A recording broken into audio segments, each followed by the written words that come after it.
Well, Mohamed Qubaty is a member of the Yemeni opposition and a former advisor to the Yemeni Prime Minister. He joins us now from London. Thank you very much indeed for your time, sir. What do you think? I mean, do you think a deal could still happen? Well, this has been said over the past now 4 days, you know. Unfortunately, I think we are dealing with a very sort of shrewd person on the other side.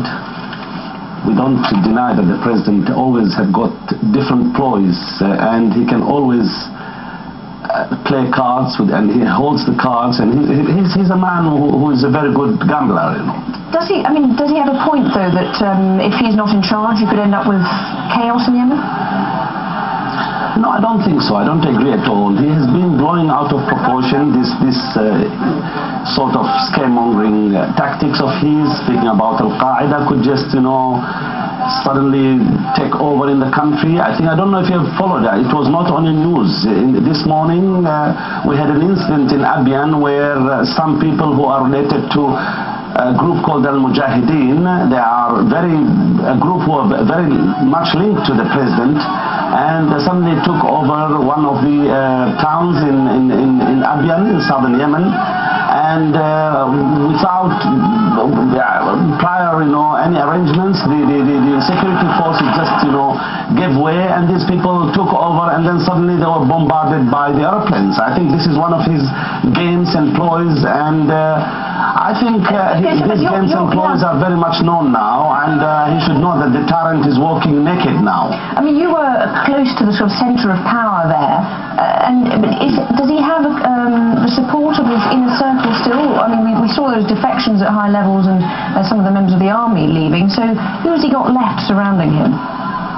I think what is left with him are the most corrupt of the whole group, and they're clinging to him, and I think he himself wants to sort of an arrangement where he could safeguard or guarantee these people or some of them to continue in power.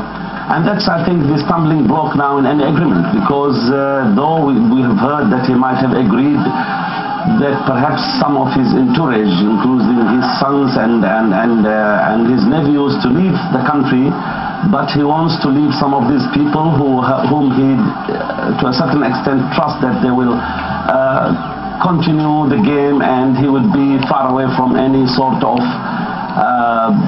you know, people have been speaking at one time that he might be I just want to get a sense from you. Sorry to interrupt. I want to get a sense from you. I mean, within the last few days, he does seem to have slightly shifted his tone. And how significant was it that on Friday there was no violence? Was that an element in this that might mean that he could be preparing the ground for some kind of deal, even if it's not sort of imminent?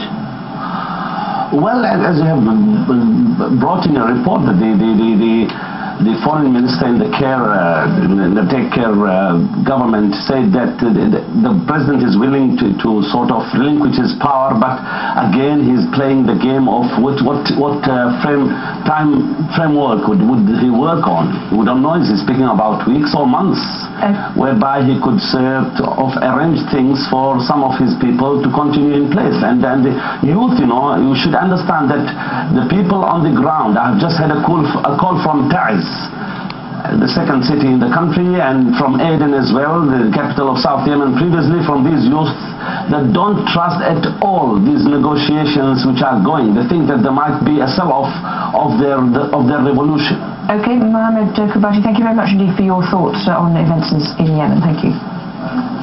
Thank you.